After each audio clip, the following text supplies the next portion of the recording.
Yes, so if you can go through from that first objective, yes.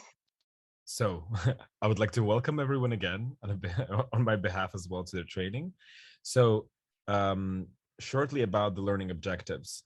We're not going to go anywhere too deep in this topic. The idea is that we all have a basic concepts of what's data protection and security. So what I want you to learn is that you can then independently start searching deeper into this topic in terms of your work in an NGO or association, and then also be able to describe yourself, like what the data protection is and what the security means in terms of your work in associations. And also have on a personal level, being able to identify how the personal data is processed, and also to have some idea of how you can map your organization's data protection situation. We're going to give you some instruments. Yeah, so as the outcome, we want you to have some sort of outline of how to improve the data protection of your organization in the future. So we're going to stick to the basics, but it's going to be a lot of stuff. I'm sure that for some of you, it can be very familiar. So some of you, the stuff might be completely new. So don't hesitate to ask us questions in these regards. So I kind of want to briefly say why this is important in a more open manner. So why is data protection and why all of this is important? So in terms of the work, associations are more like organizations are in a really strong position when it comes to vulnerable groups and vulnerable information. So whether you're right now having clients or target groups that are vulnerable, you're always proceeding with some very, very vulnerable data. So you always have to remember that you have to take care of it, because that data can be used in terms of abuse. So usually if we talk about cyber attacks or any information fraud, usually the people who are the bad people, they usually target vulnerable groups. And a lot of us who are working like in NGO world work with elderly, with people from like different vulnerable positions.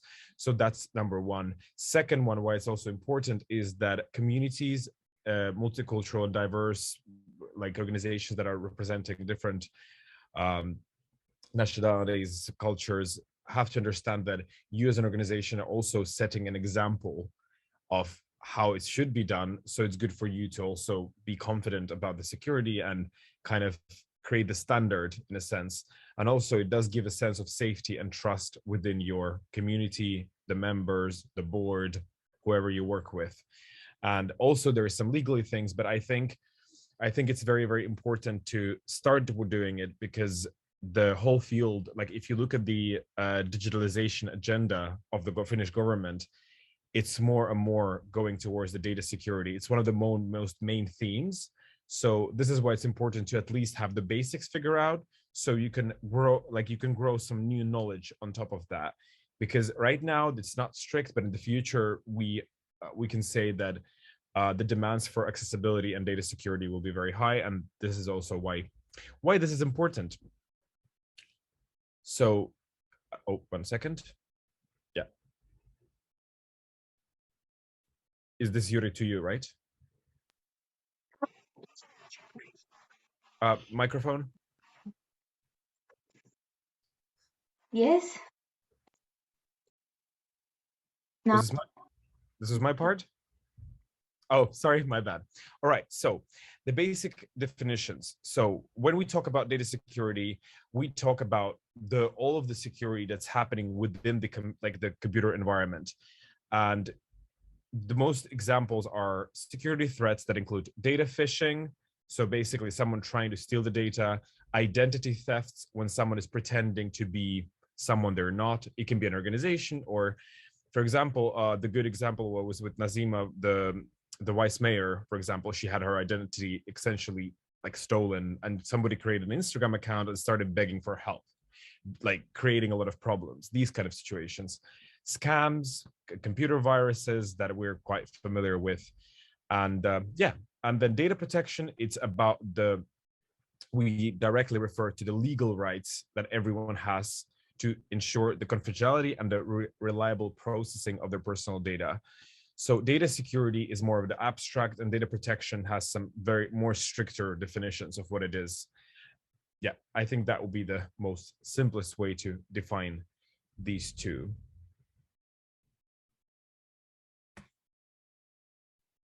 So when we talk about the data security specifically in NGOs, the organizations must ensure the protection of the data of all stages of processing. So from collection to destruction. So organizations have different variety of activities. There's membership activities, there's projects, there's events, there's all the activities you do. So when you look at the data security, you need to understand that it's not just about following the law. It's also about making sure that when you collect the data, when you are sharing your Zoom link to your event, whatever it is, you need to make sure that all of the data that's there, that from the collection part to the destruction part. So you need to kind of think about where you're collecting the information and where does it begin and where does it end, or does it even end? So that is like why for the NGOs it's very, very important. And when we talk about the process, it requires like your ability to actually state how do you ensure the continued confidentiality, the integrity, and the availability and the fault tolerance. Shortly, what it means is that how do you say that this, you need to be able to communicate this, that how do we know that you are taking care of your data? Like, this is the simple answer without complications. So you need to be able to communicate whether it's physical data or whether it's in the cloud, and what kind of proof mechanisms you have. And not everyone is perfect at this. I'm personally not perfect understanding all of the processes, but at least on a basic level, you need to be able to communicate how many people have the access to that information, or whether somebody else does. So this is like the very, very basic idea. And if you have any questions, don't hesitate to comment or raise your hand as well. Just reminding. And yeah, and when we go into the data security in practice, you rate microphone. What about now? Yeah. No. Does it work? Yes, bow down. Okay. Yes. Some kind of a technical issue, but yes, now we're going into like a basics of data security in practice. Well, first of all, we want to identify what kind of things are like common cyber threats and information security threats, and after like identifying them, we would like to go through like how to protect personal information and devices. And then lastly, if something happens, if something's being violated, how do you act? That's kind of the three main things we would like to go through. And well, we'll try to think of personal level and also as someone working in an NGO. We would like to cover those different aspects. Yes. So first three, what are like a common security threat? Well, now there's many things have been moved online, and also due to Corona time, our like daily lives, what we use like phone and everything's like many things are now online, so they're more kind of a risk that we have when working in this online environment. And the common thing is this online scams. We are not gonna go into details of what each scam means, but these consumers unions has made a very good materials of what they mean and how to recognize them if something's been like your information is violated or attackers have tried to like get into your account. But maybe when we talk about online scams, if you can go to the next slide. One of the example is this kind of a text that you get on your phone that saying, oh, you have received a package and that needs your signature, so please go to this link. And this kind of a scams like try to get your personal information to use it for, I don't know, future, or to get the money, or even to get your like a banking information, so that they might take money out of you. And then the next one, there have been a lot of these kind of messages from like official services like Omakanda to banking to like Noder or even like a Kera, that the attackers try to imitate like the official's logo and send you messages. Like usually there's like spelling mistakes, but if it's in Finnish and the people don't speak maybe not native Finnish, they might be more difficult to recognize this kind of mistakes. And also it's always good to realize, okay, officials or banks, they never send you this kind of links for you to log in. They always ask you to log in by using like a banking or this mobile mobile identification. So it's something to definitely remember. And then we had another types of examples. These are endless, but these are kind of the typical things we even get as kind of daily life in our phone.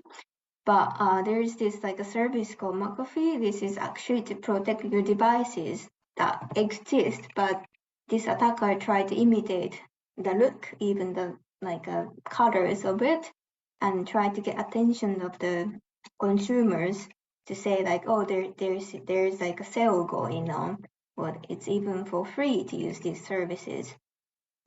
So if you get this kind of suspicious looking messages, what can you do? First, before you click, you always should stop and think.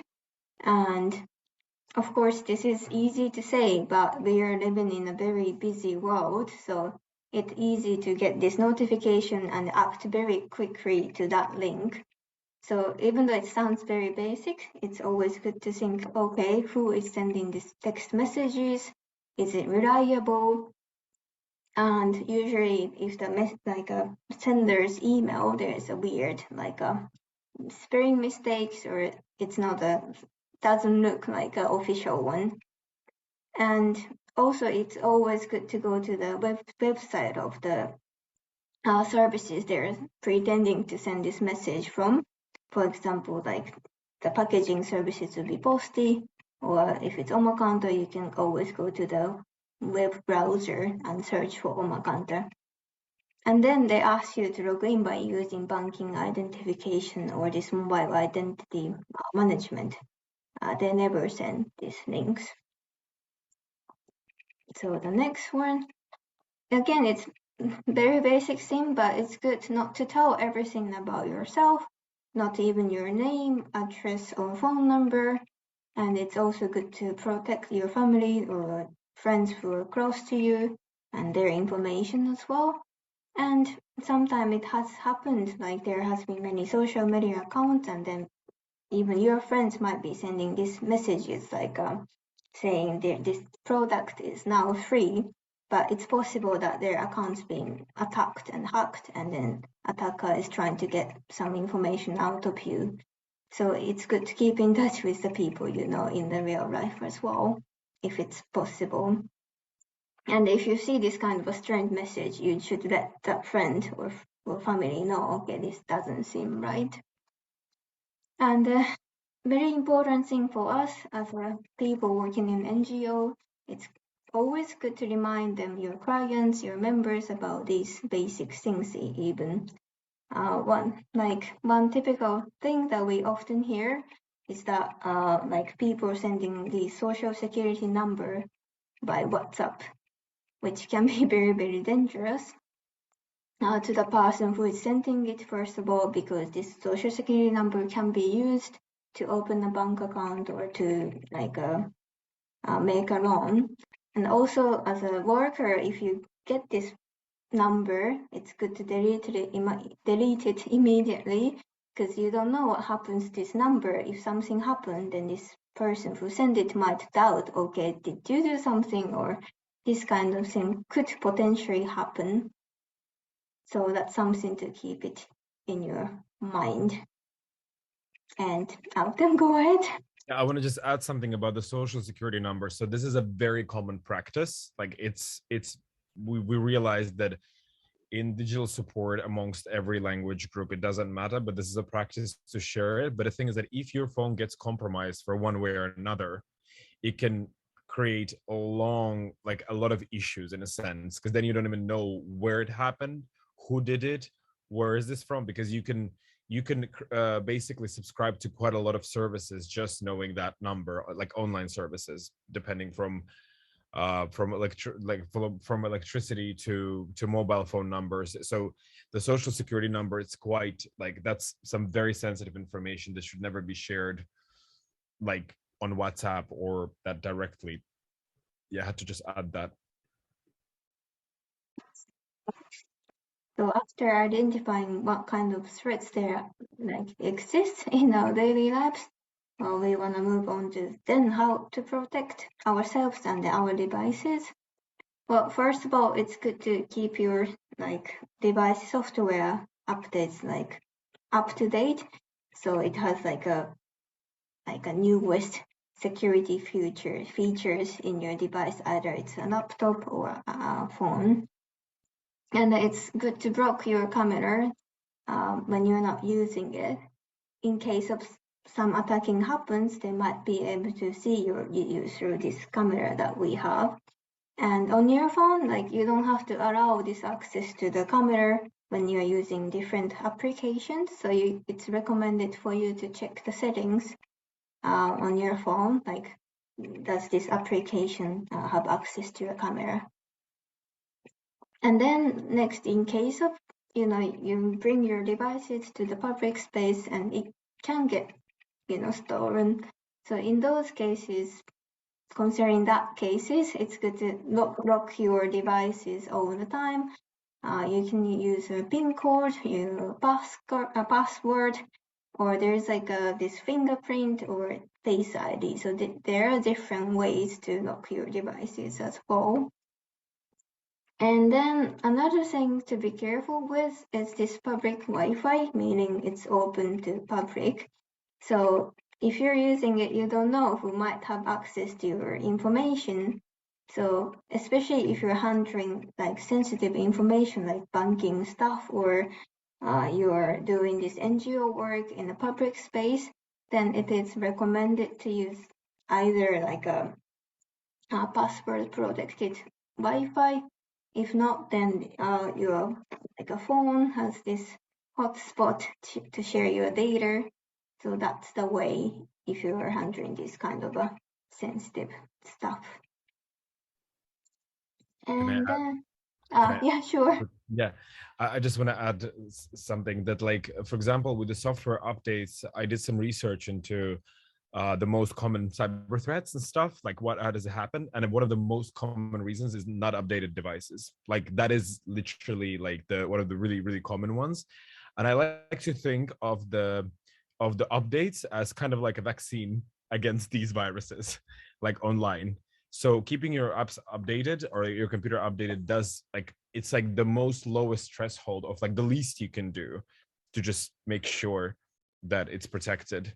And also be sure to know that when you create update automatically, a lot of devices, if they're out of memory or something, just I recommend to manually check. But in our experience, what I realized that automatic updates don't actually always work, because they often require some extra verification from you about, like, still in between the some of the cycles. I don't know, but just make sure that they're updated, because that can solve a lot of issues. Because you can think of it this way, that the viruses in the web, they also develop just like regular viruses. So we always have to update the system the same way we do with the vaccines. So I kind of like to use this metaphor of like natural viruses and the viruses we have in online. So make sure you get vaccinated, but virtually, I would say. Think about that. In case like devices are old and there's no like it doesn't allow updating the software, what would be the best way to act? Can you add to that? That is a very good question, which I don't have the answer to. Okay. I would say that older devices are just more prone in a way, but on the other hand, I'm not sure if the viruses are more interested in newer software. So it's a good question, because I've heard some programmers say that older devices are sometimes safer for communication, but I don't know. I really don't know. This is a good question, but I think it's a deep question, but it's a good question.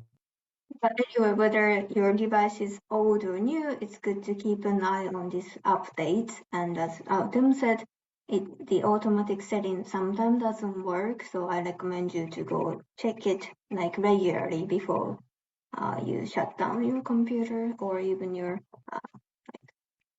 phone. Okay, let's move on. So we've talked a lot about password. So now we want to talk like what's the secure password.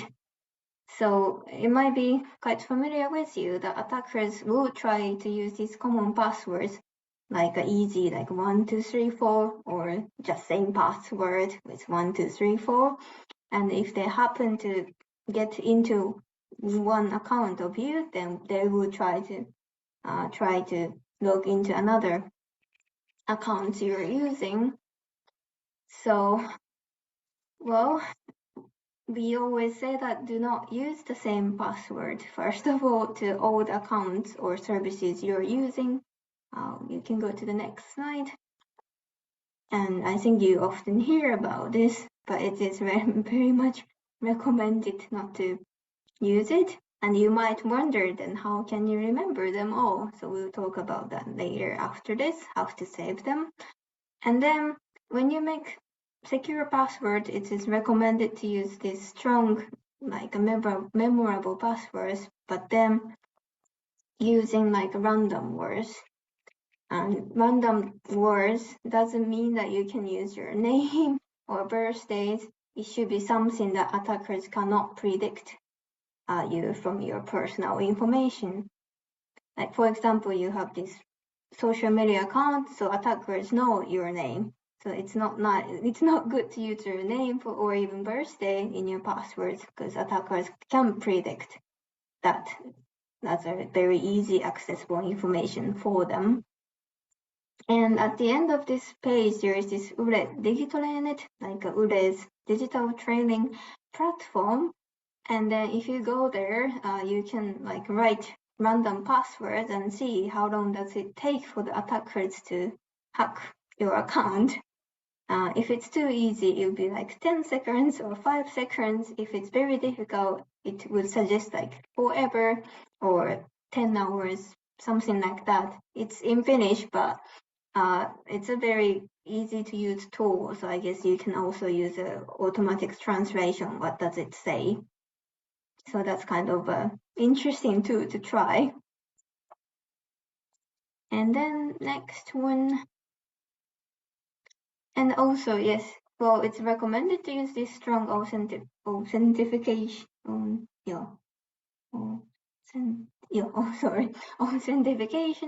like banking. And then there is this app like Microsoft or Google or any other service actually provides. So meaning that, okay, maybe I have their Facebook account or Google account. I log in with my username and password. And after that, in the application or through application, I get this notification saying, is it you who tried to log in?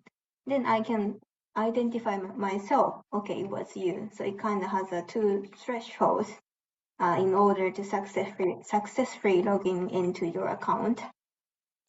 So in case your password being like violated, broken into, you might be getting this application notification, and then you can realize, okay, someone tried to log in, but it wasn't me.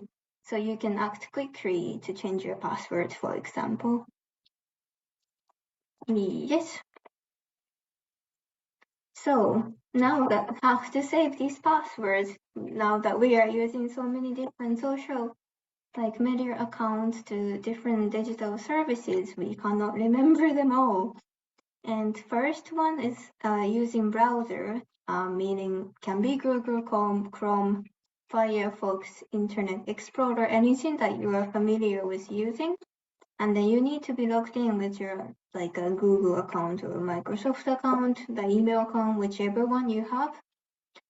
And it is recommended for your NGO work, in case, especially if it's like volunteer work, good to have it separately from the personal account. Like for example, we have the moneri@pistefi.fi email address, and I'm using specifically for that browser. So I don't have any like personal stuff in this browser. And then I think I have to say, like, when you're saving all the list of passwords onto browser, you might wonder what if someone tried to break into my email account. So in this case, this two-factor authentication is a good way to protect that your account, so that the attackers won't have the access to the list of passwords that you have saved on the browser. And then another possible ways are like there are different services like LastPass, or I can't remember what other services exist, but to save those passwords. And then also digital notebook, meaning that maybe you want to use your phone, like there's a note application, so you just want to like write them down. But remember to lock your device always, so in case your phone gets stolen, the attackers can't access directly to your passwords, for example. And then sometimes it's like when creating accounts, it doesn't always ask you to create passwords separately. You can also make an account by using your like email address, so you don't need to remember them necessarily.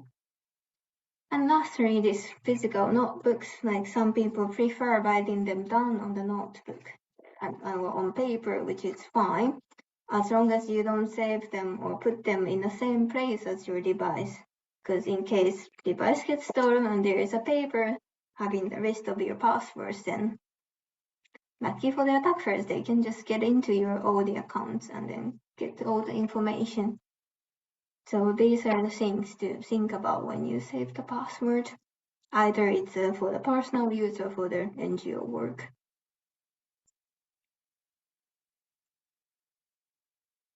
And then when we were thinking about NGO work, working with like volunteers or working with many people, you might have a different like multiple users for one service. Meaning like example we thought about like a Facebook page or Canva. So we wanted to show like how you can make use of the personal account in order to use these one services together with several people. Let's maybe go to the next. So for example, on Facebook, we just want to use the like DigiUp page, for example. So I have on the right hand side on the top, you can see Yuri. So that's my personal Facebook account. That's where I log in first. So that's my own username, so email address and password, which is not shared with anyone else. Then I have this admin role. So I can change the settings on the Facebook page, this DigiUp page, and I can post them. And also Autumn here, he also has access to the DigiUp page, but he has his own personal account to log in, so we are not sharing these passwords together. And we also have, for example, this communication person who have access to this. What's recommended here is that maybe in the NGO you have one person who is active, but in case something happened to this person's Facebook account, like it can be deleted. So it's good to have someone else who has the same like admin right, so you can get back this managing this Facebook account. So that's why we have us two and also the communication person. Plus, in case you might have someone leaving the job, then new person starting. In this sense, you can delete this person leaving from the Facebook like admin and then add the new person. Yeah. So that's kind of the way it can work. Yeah, I want to add if I can. Yeah, sure. I had a horrible situation happen a couple years ago. I think no, actually a year. I think over a year ago, when I had several accounts on Facebook for different NGOs or whatever. So there was some people who had these NGOs that they just didn't have the digital skills to actually do that stuff. And I did send them a pending application that they would share the page, you know, and I was trying to help out, and no one ever accepted the admin invite. So essentially, what happened was that my page got deleted for some weird, unexplainable reason. And I think Yuri remembers this. This was back then, and there was no clear, we couldn't reset my Facebook account. So, with all of that, the pages are there in Facebook, but no one is administering them. So, you can't even delete them. So, these faulty pages are just hanging in the wild Facebook, and there's nothing you can do essentially. And there's like Facebook's like the communication line is so difficult to reach that it's going to cost you more to get that fixed. So it's very important that you have at least 2 or 3 accounts that you can trust the people to have that page in case something happens to your page, because you never know. Sometimes the AI that evaluates the risk accounts in the Facebook, it's not a human AI. It's not a human. It's an AI that does the evaluation, and it does have certain rate of mistakes. So hopefully you're not going to be one of them. But in order to protect your data on the page, it's good to share the page roles with people you trust within your members or the organization as a whole. Yeah, so to add that here we have all the admin rights, but there is different like roles. It can be editor or commenters. Like there's a restricted role, so you can check as an admin, okay, to whom I can give what kind of rights. So that's a good way to manage your page. And well, another example is Canva. Like if you're not familiar with Canva, like through this, it's a free, and then up to 10 people for NGO, you can use this pro like licenses, meaning you have access to different kinds of templates to like what's that called? Different animations to different features. But anyway, there it's possible again to have my personal account as Yuri Kitaba here, and then there are different like Monieri email there. Like you can see, I had the administrator right, but first this Moneheri was the owner, so she or he had to add me as administrator, and then I can add other people as well. So this is kind of a safer way to manage people, and also to keep track on who has access to what kind of a content in that services. Yes. So this kind of a services where you can have a different roles and using personal account is very good way to keep it safe, but not everything is possible to do like that. We couldn't find many examples, but something we found was Instagram and Twitter. Instagram is a bit of question mark because technically you can connect Facebook page with the Instagram page, and you can create and publish the post through Facebook. So you don't always have to give this like a username and password to other people to use Instagram. But Twitter, for example, again, DigiUp, we have Twitter, but me and Autumn need to share the password. So in this case, like I was the one making this Twitter page or Twitter account for DigiUp, and then I use this password which has nothing to do with my personal one. So Autumn can't, guess from this password what kind of like password I'm using in my personal life. Yes.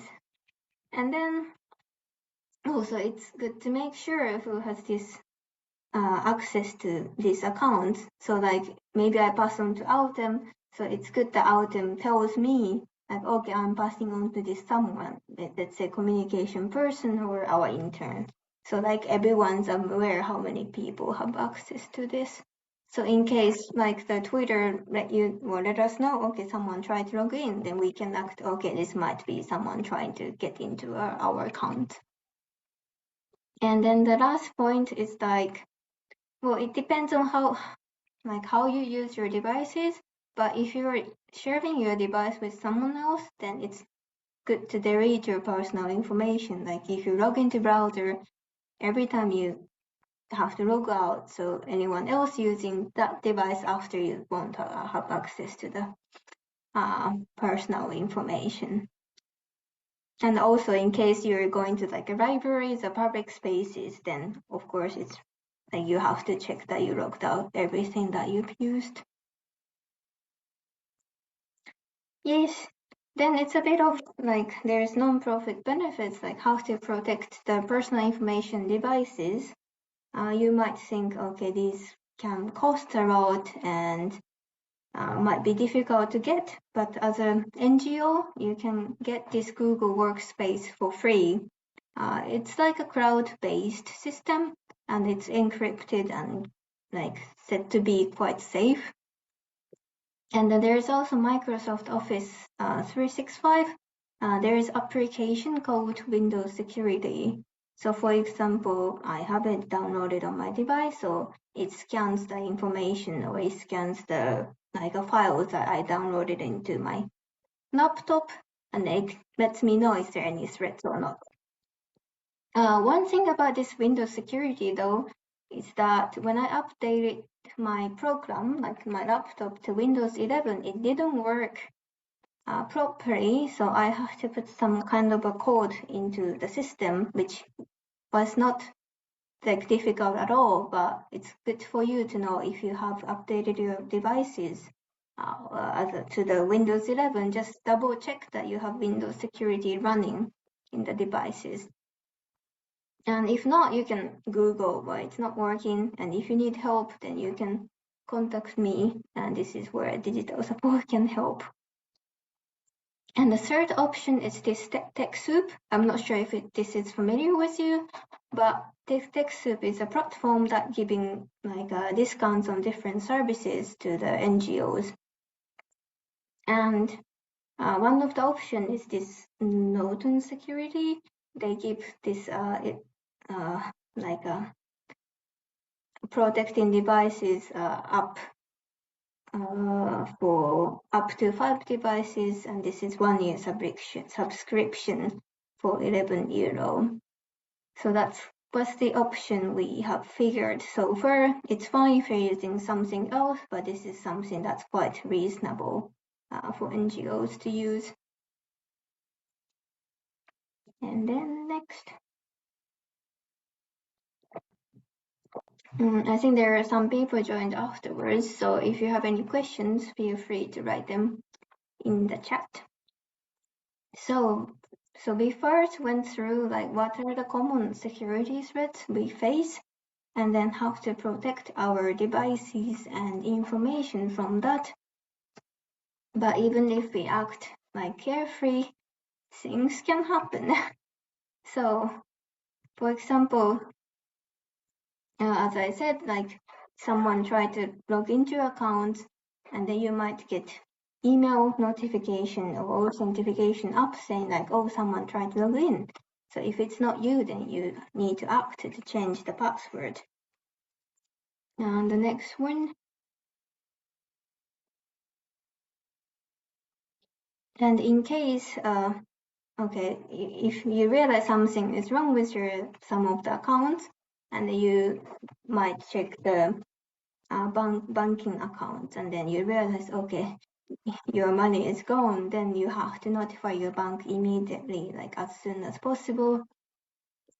And then if there is some more serious cases, it's good to notify the police by sending a report. But maybe you're not sure what to do, then in that case, next one. You can call this victim support to ask for help, and there is also chat services on their website. You can send messages anonymously. And also by yourself, you can also check this link, and then there you can click on what kind of information has been stolen or violated, and it will give you the list of things what to act on. And as like an NGO worker, it's good to notice that it's sometimes hard for people to realize it. So it's good to listen to people, and also sometimes it can feel ashamed of telling people that okay, I have lost my money or my account being hacked.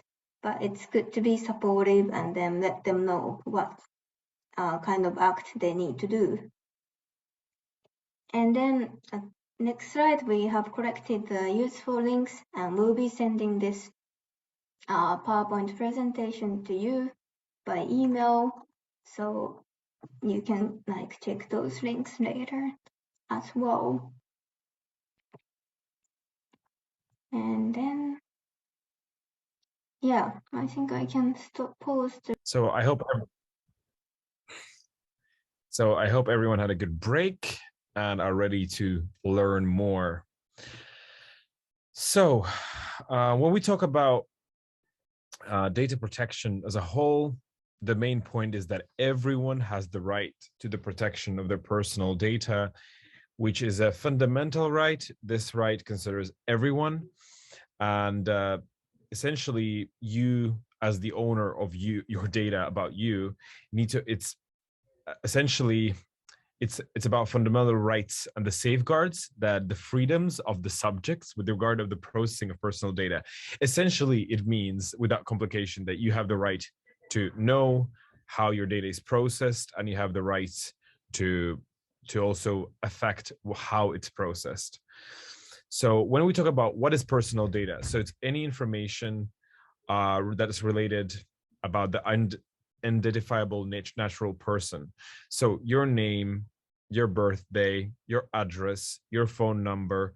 So if there's some data that you can't like recognize, so for example, if someone is making a survey, or you have attended an event and you are one of the numbers of the people, that is not personal data. So it's anything that can actually compose a definition that, oh, we know that this is the person. So essentially, and they're usually stored in various different ways. So electronic files, databases, it can be on paper, cards, or tape, or audio or video recordings. So I will give you one fun fact of what can, for example, happen. I had this story of a very close family member who was in a concert when she was younger, and they took a photo of her. And when she became, like, I think she's like in her 30s. So for the health education book, they had her picture from the concert, and she was all like in colors and stuff. And it was zoomed enough that she was there with her sister. And then there was like mental health problems of young children. So essentially she was recognizable, and the context was changed. So that was like a very big in terms, because it was an educational book, like from the Finnish government, like the educational system. So that is because they never asked for the consent, and they kind of saw that the picture was old enough, but she was still very much recognizable from the photo. So that was her personal data also in terms of the picture. And she was illegally essentially placed in the context of mental health questions, which is not, it's not legally allowed to do in terms of consent. So it's about and this is regarding to the work of the NGOs. They need to be also very careful if you're posting pictures to make sure that everyone understands that these pictures might be posted on in social media or somewhere else. So this is also the very much the reason that Yuri always commented in the beginning that, hey, that if you're going to be commenting or putting your camera on, it will be in the recording. So you have clearly notified what kind of data, and it is personal data, that will be recorded. Therefore, like, we technically like kind of make sure you know your rights. So yeah, and basically the purpose of data protection is to indicate when and under what conditions personal data may be processed. So this is the word, the GDPR regulation, which has been haunting companies and NGOs, and there's a lot of mystery around this, that everyone kind of understands what it is. And I think we've come to the point where everyone actually knows what it is, because when it was introduced, a lot of people didn't was struggling to understand what's the whole point of it. So GDPR, and in Finnish, it's the Yleinen tietosuoja-asetus. So it is a law that is applicable in all EU countries from 2018 spring. And the whole idea is that we protect everyone's data better. And in a personal level is that you have more ways to know and control and affect how your personal data is processed. Because I'm going to give a side note, but right now, a lot more data is gathered about you than you can even imagine. technically. Every time you do a Google search, every time you do this and that, there has to be laws that actually protect you in terms of how much data is collected, and that you are aware that your data is being collected. So essentially, GDPR is there to protect you and also to protect your members or clients in your NGO. And as an NGO, you need to know not every employee needs to know perfectly what it is, but there has to be a specific statement, a privacy statement, where you state how you actually process this personal data, if there is any. So does anyone have any questions on the very basic? Everyone understood, I guess. It's a very simple thing. So when we talk about like, why do we actually need it? So why we need it is to improve the protection of personal data and data protection rights. So when we have one regulation, rather than having always a regulation per country, we can as a whole adjust, because the internet is shared amongst countries a lot. There's a lot of shared stakeholders. There's a lot of shared websites. Like we know Facebook, Instagram, all these social networks, they are very much like nations wide, in a sense that they're beyond the borders of just one country. So we need to have regulations and laws that can be applied on a more universal level, at least within the EU, yeah, like the European Union. So, and then also, for example, as we know, the digitalization, the internet, it grows, it changes, it develops daily. So to put it into perspective, just to as a visualization, is that when you have a programmer who learned something in the night, often when he wakes up in the morning, it's irrelevant, some part of what he has learned, because the field is changing so much. So coming back to our life is that we need to have a common way to respond together to it, because often the changes that happen in the data world, they affect all of us at the same time, because we're all very connected now. And the idea is to harmonize the data protection rules across the European Union, so it is easier. So if there's a cyber threat or there's an actual problem, we have a way to press this, that, oh, this is how we now all process data, and we can press it at once. So every country doesn't have to go through the decision-making process, which can lead to a very slow reaction to a cyber security problem. And also, we can actually contribute to the development of the digital, the markets. So to actually ensure the quality of the services, and that every data is processed with integrity and care, essentially. So when we talk about what are your rights, your personal rights on your personal level, so you usually, if we talk about the personal data, as we identify what personal data is, it's anything that you can be recognized from and identified as. So, or for example, there is some names that are very, very similar. It doesn't matter if that name can be, if there's, for example, 20 people that can be recognized within this name, it's still considered a personal data, because there's still someone who this can be identified to. So just to clarify the personal data question. So you can know that whether any organization, what kind of data they hold about you. Then you need to know what's the purpose of your personal data is processed. So for example, that we can ask you that if we have a real life meeting or a hybrid event, that we need you to be, to tell us whether you're vegetarian or whatever. Often, sometimes some organizations also state that we ask for dietary questions. Like I've seen privacy statements where they actually clarify that we ask it to deliver it. And then request the correction of inaccurate or incomplete personal data about you. So if your surname has changed, or some has been changed, or if you're a member that's being placed on the organization's website or anything, you always have the right to correct the data and request. And legally, people have to go and correct it. I mean, the representatives of these organizations or companies or governmentals. And also, you can always object to the processing of your personal data under certain conditions. So you can also ask not to, and often that option is available.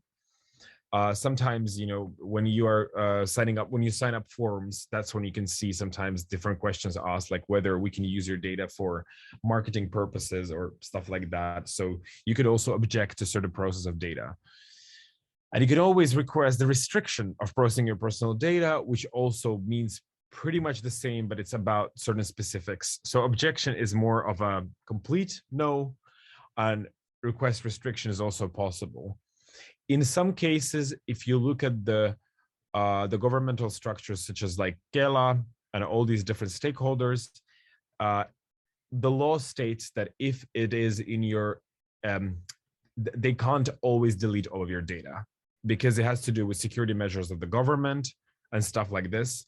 And this is the point where you don't always have all of the rights to like delete yourself from the governmental system. Essentially, you can't really do that, as we know in Finland, at least in the European Union. Like it's hard to get yourself erased from the world.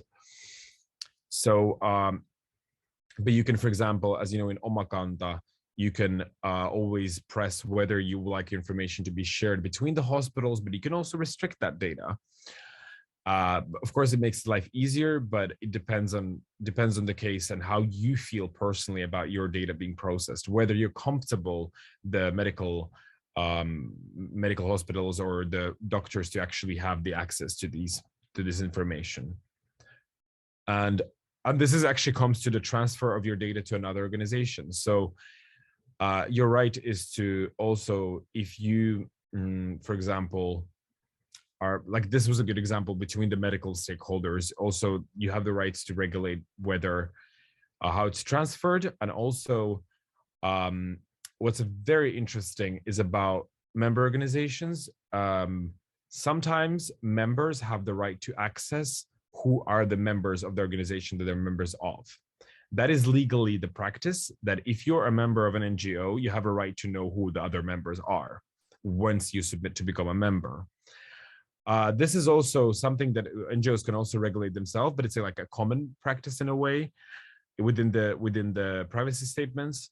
But this is actually one question that I noticed that is not being discussed too much. Also, not to subject to be automated decision making without justification. So this has to do that that no one uses your data to decide for you whether you want something or not, depending on what kind of link you liked or what kind of, let's say if you have liked, let's say that you have a workshop that you've attended to, and the workshop facilitator Googled your name, for example, or has some information about you, which workshops you participated before, and decide that they will put you in a certain working group because they know that this is the theme. They can't do that without your consent, essentially.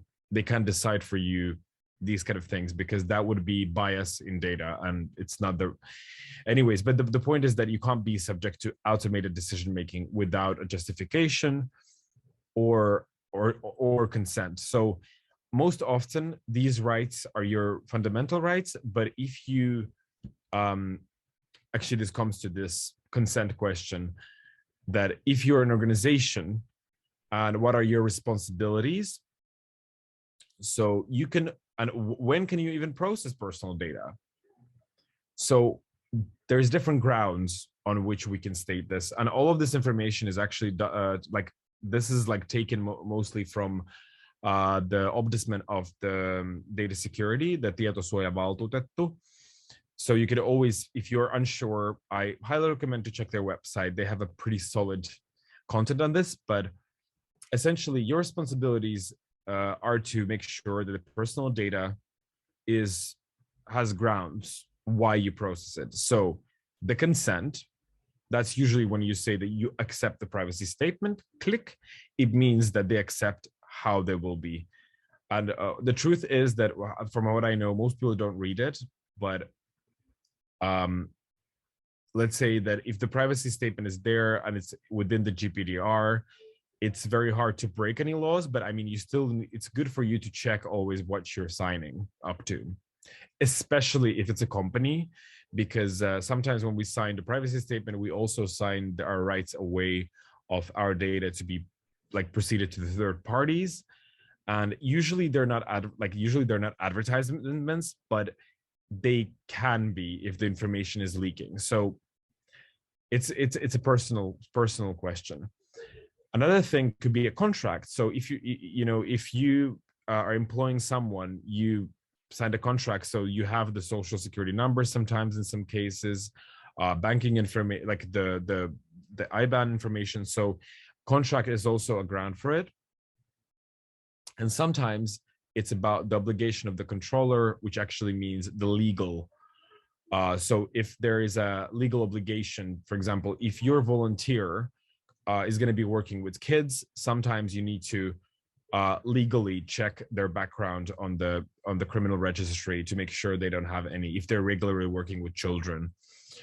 Or, for example, protection of vital interests. So Kela is a good example of this kind of, so it's, or the government. So if something happens to you, I mean, they need to have data on who you are in order to actually help you and make sure you have the access to the medical needs and etc.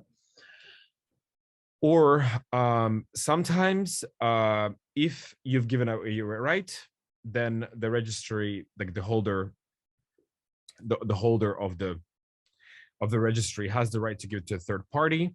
So for example, there is certain add-ons that are installed on browsers. They're called cookies. And if you have given your right for it and you said accept all cookies, in Finnish it's evastet, that's when they also have technically rights to give it to, for example, Google Analytics or other services that will be then using your personal data. It depends on what kind of service you're using. So there's a huge diversity of these, but essentially that's how it works. And personal data must always be processed in accordance with the law and data protection principle. So as far as I've seen, most of companies and NGOs do it within the EU, but there can be mistakes and there's also fraudulence in this field. So you need to be very, very careful and use trusted sources where you actually accept all the cookies and all the like whether you're like any, this comes back to previous stuff that you already have talked about, how you need to be very careful what kind of information you provide online. And sensitive data can be only processed in exceptional cases. So for example, if you if you're an NGO that's providing crisis help or stuff like that, and you have like a funding project, or this is when you need to make sure you state it exactly and state in your privacy statement that there's a limited amount of people, trained professionals, who have access to the sensitive data in order to proceed. So if you would I would, for example, suggest that Monica Nice, that's doing an amazing job with the questions like against violence. And I could imagine that there is a lot of sensitive data that they need to guard very, very strictly. And or some other service like Mieli ry, there's a bunch of organizations. So only in cases, and usually when we say which cases, we say essentially in cases where you need to do your work and you need to clearly state why these sensitive data is processed. So the question is that this is actually a very funny one. I could, when there's a question that, do we need a privacy policy? The answer is yes, almost always. This is the legal description. So if your organization has more than 250 employees, you will need to provide a description of the processing activities. And if your organization has less than 250 employees, a record of processing operations must be drawn when the processing of personal data in an organization is not occasional. If you're an NGO, you have a board. It means you have members. That means you are already processing personal data. So essentially, you need to have a privacy statement. So yes, you do need it most of the time. So the processing of the personal data under the responsibility of the organization is likely to result in a risk to the rights and freedoms of the data subject or the organization process sensitive data. So it basically means that if the if you, to be honest, like in the NGO sector, this is not maybe applicable, but the point is that if you're processing any data and it's not occasional data. So for example, if it's an event and you're for some weird reason having some really sensitive or any personal data at the event when people are coming, like tickets, you already need to have a privacy statement at that point. So it's like if you're having any personal data or if it's sensitive, you need to do it. So I would just say that if you're an NGO, you need to have a privacy statement technically. Even the most simplest way, you need to have it. Or especially if you have some services they provide on a constant basis. So we're not going to go through all of this because this is a lot to digest and understand. And I would say that the question is that what is this privacy policy made of? It widely depends on what kind of data you're processing. But if some of you have ever looked at a privacy statement or the privacy policy, you always have the person who's technically responsible or who's the person you're going to contact in case you want, for example, if your client wants to change the information or want their data to be removed from the database that you have or your organization, they need to have a contact person that they can contact to remove the data. So you need to have in the beginning the name of your organization, the contact details, and the data protection officer. That in English it's a funny name, but essentially it's the who's responsible. So in Finnish we have tietosuoja vastaavan yhteystiedot, and then what data your organization tends to process, whether it's names, emails, phone numbers, social security numbers, which most of us don't process. Then also what the purpose is.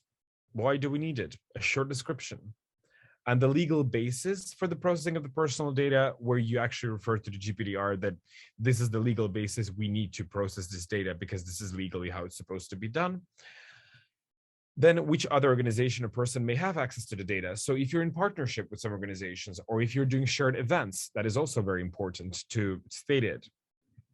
And sometimes me and Yuri, for example, we have organized events, so we don't share the data with the other organization. What we do is we only share, for example, the dietary options because they need to order the food, for example, but we are taking care of the register. So you need to be careful with that because sometimes we'll just go and send the names, but we need to be reporting to the people that they know that the information is here. So in case something happens out there, we know where to trace how the information has escaped, even if it's just names. So I would say this is just like a common social responsibility for all of us. And then also, if the personal data will ever be transferred outside of the European Union, this also has to do with the partnerships or, for example, the services that you use. So if you are, for example, organizing trips outside of the European Union, for example, you have a camping or something happening that, you're going to go and travel together, or let's say there's going to be a team building event outside of European Union. So you also have to state that. And if you're not doing it constantly, you don't need to state it according to the EU, but like it's still good if you're doing it constantly, that yes. This is not so sensitive to NGOs, but the problem often is that when you are using software that's outside of European Union, technically the data of the clients is being processed outside of the EU. So that is an interesting question. I know NGOs that have NGOs and companies have gone through every application they use and make sure where the data is being processed, especially if you're taking online payments. Sometimes they're outside of the EU, sometimes they're within. So if you're doing something constantly, make sure that the applications you use are within the EU, and if they're not, explain it openly here, what application we're talking about and where it is. So, and then the right to lodge a complaint with the Data Protection Authority. So you need a contact person there. So in case there's something has happened, people need to have a right to complain about it. And also the right to, if someone has given away their rights for their data to be used, essentially anyone can always say that, oh, I withdraw my consent. If someone has consented to something, it doesn't mean that it's forever. It means that it's up to expiration date till they say that it's not anymore, or how you've stated in your, because sometimes in privacy policy, you can state how long the information is stored. One of the paraphrasings that we can use is that information is stored as long as the client relationship is being stated there. And there is a message in the chat. Thank you. So we have 15 to 20 minutes left. So and another thing is that we go back to this information automated decision making and the logic involved in processing. So if there's any automated decision makings, you need to make sure you state them clearly. Automated decision making is not that common in NGOs, but it is common in companies to do automated decision making in terms of targeting the advertisements or in terms of deciding on the memberships, especially if you're a member of a bank. That is something that happens. I don't know if any of you have seen when they say, "Oh, updates in the way like in the automated decision making." Like it's really rare, but I've seen these in the banking fields. So GPDR, privacy policy, the whole system. So we have the GPDR as the common, and then you are legally, like kind of as a legal body, because NGOs are legal bodies, so have to state that, oh, this is how we proceed. We follow the GPDR, and this is specifically how we do it. This is like the short answer to all of this. And there's some good examples. I think the Suojaseloste here, which you also will get provided a PDF. So I just want to show you some examples. Just give me 1 second. I'm gonna turn off my screen share just for a small moment to share this with you. Just 1 second.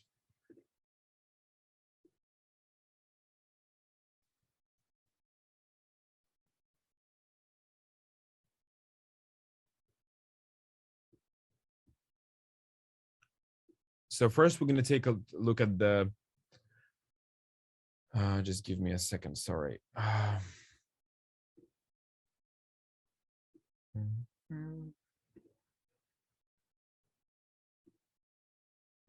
So, Yuri, can we see it? Yes, good. So usually, as we can see that it's Tietosuojaseloste is down here. Let me check if this website is in English. No, it's not in English, but it still gets the point. Tietosuojaseloste. I will actually do an automatic translation soon. But here you have the Tietosuojaseloste, and it explains here that EU yleinen tietosuoja-asetus, and there's the name. Some people also state the articles from that, but you can also research at the tietosuojavaltuutettu, which these mean specifically. But I wouldn't say that not nearly everyone is using these, so you don't have to stress too much about it if your activities are not big and consistent. So here's the rekisterinpitäjä, here's the registry owner, the organization, which the website, like the, what is it called, the who is the contact person, the email, etc. Then who is responsible here? There is Hannele Svanström, and I'm going to just translate this to English because it's becoming very difficult for me. So purpose of the processing of the personal data, as we discussed before, content of the personal data in the register, source of the personal. So where do you get the information? Here's the feedback form, and then it's about the feedback form sent to accessibility control unit of the regional state administrative agency. So it's their name. So the recipients, the disclosure, the data will not be disclosed outside of the EU or EEA or to international organizations. So they state it clearly here. So the idea is not to do this like, the same way as everyone is doing. The idea is just to be honest and transparent about your work. So this way you're ensuring your clients the security that they deserve. And then if we look at another link, just give me 1 second. Then we can take a look at the Monihelis tietosuoja. Just 1 second. Actually, I'm going to go directly to Moniheli, so it's going to be easier. 1 second, it's loading.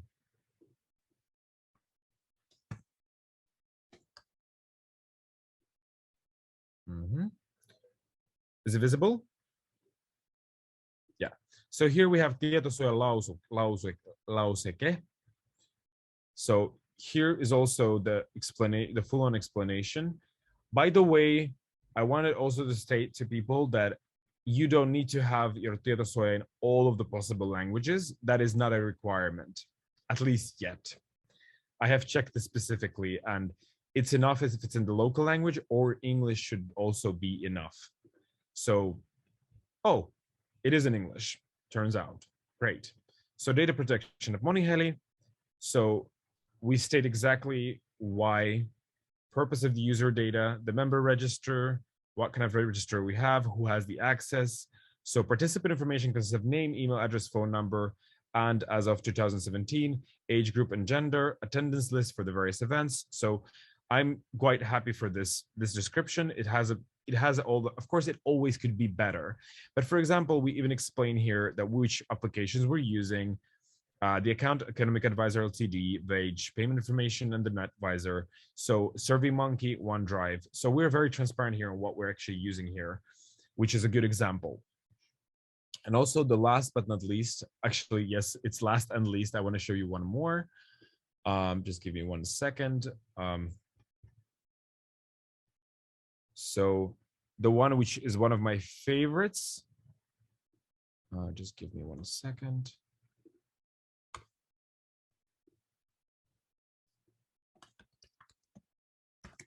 And you will also find all of these in the PowerPoint in case you want to take a look.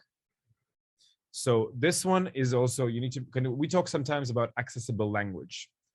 And this is a good example where the language is accessible and readable for all of us. This is something as a Moniheli that I think we're going to in time being improve as well, because accessibility is becoming more and more relevant to all of us. And it also serves equality when your information is accessible. So here we have the kohdatan, and it says here that this is the tietosuojaseloste, and I'm going to translate this to English so you have the idea. So here's the controller, who is in charge, the contact matters for relations to the register, data protection officer, name of the register, what's the purpose of the register, and then what kind of information register contain, first name, date of birth, email address, telephone number, password, nickname, municipality of residence, description of himself, etc. So how is it collected? It's collected when you're registered, when you log into the service, credit or edit your own profile, when you're editing your registration information, you join groups. So it's very, very clear and transparent how this information is stated. I could say that this is one of the really good that it's clear, down to earth, in a way that everyone can understand what we're talking about. Because sometimes companies tend to, not NGOs, but companies tend to have very, very complicated privacy statements because their processes are very, very complicated. So we are in a privileged position as NGOs to actually communicate very, very clearly in our privacy statements. And here's also a statement about the cookies, which I might have time to also talk about a little bit. So yeah, this is also a very, very good example that it's actually it's understandable, readable. Also, it's always said when it was the last time when it was updated. And it's also relevant because sometimes the regulations change. There's no big changes coming up, at least, but I know that they can be updated. So it's good to once in a while just check out the tietosuojavaltuutettu or the GDPR officials of the EU. So I'm gonna stop the screen sharing just for a second to go back to our presentation.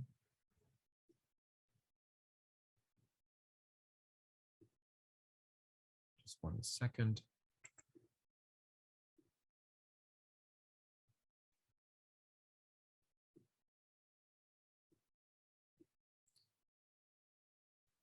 Yes, so we go back to our presentation. So yeah, there's different ways to do this. And as you see, these privacy statements are assessed to the needs of the organization. I mean, not assessed, they're written in the needs of the organization.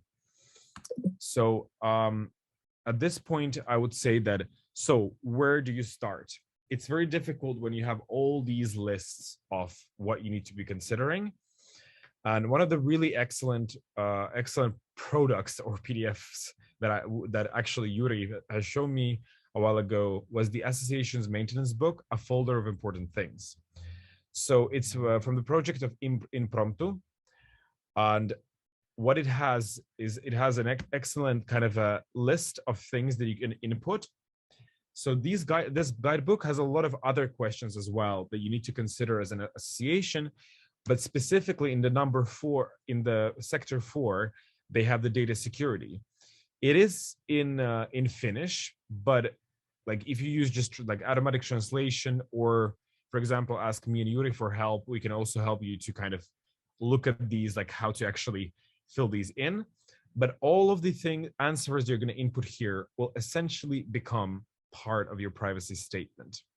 So of course, here you have the but eventually this is like the easiest way to look at it. And here you have the GPDR, and this is specifically the GPDR questions. So who is the most, like, who understands the GPDR the best? That's the person who's going to be your tietosuoja vastaava, the responsible for the contact of the data security. So what kind of registers you have where you're working on the personal where you are processing personal data, and how are these handled? What are the processes? What kind of land they're using? Is it protected or is it not? So questions like this are usually relevant to the privacy statement.